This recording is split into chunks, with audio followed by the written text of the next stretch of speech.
Gāža ar saslietiem ragiem, ārķiem un grābekļiem. Garāža augšā neuzgāju, bet tur var gulēt, man teica.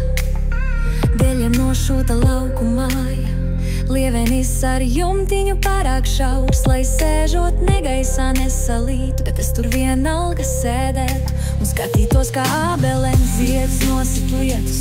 Atveram durvis un pirms es pamanu jebko citu, visa atslieta kaktā, gluži tik vienkārši kā citiem lietu sargs. Turpat pie durvīm, mazliet tālāk paveram durvis, tur rāģiņš skan, tik klusām, bet dzirdēt var, viss šeit šķiet tik tīrs. Tam nav nekāda sakara ar ajaks un cīr.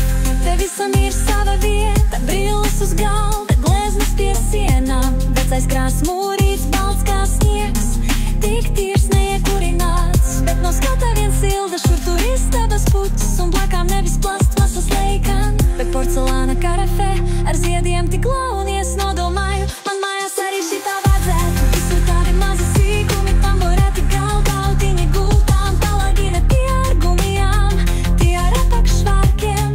Skatos apkārt un neredzu nekā līdz riebumam, modrena, bet nav arī vecs, par visu šeit kāds gadiem rūpējies. Paklāja aizkari tie paši tamborētie galdauti, nav pleitu diegu neburzās, nekur neirst.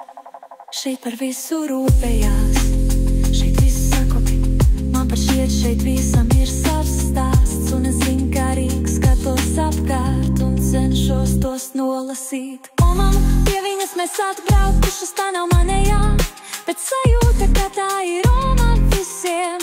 Pati arī saka, mani visi par Romamu sauc, tāds siltums staro un viņa mums zejoļu skaitu, vienu par otru garākus nespētu ne pusi atcerēt, bet tie nesot nemaz garākie. Viņa jau 6 gadus viena, o paps aizgājis, es tikai redzēju bildi, vīrietis kā no Hollywoods filmām, tikai pavisam īst, bet viņa šķiet ir stipra, nav padevusies, nav galvu nokārus, kad viņa piemin vīru, viņai acis kļūst mīļas, bet skumju nav droši vien skaistu mūžu kopā dzīvojuši. Nodomāju, kas tu būtu domājis, ka man vajag pie omamas aizbraukt tālu prom, gandrīz mežā iekšā, tur manī kaut kas salūza pārplīsa, es aizbraucu svešumā, tur nekad nebiju bijusi, un mazliet sevi atrādu, kaut ko sevi atrādu, ko agrāk nezināju.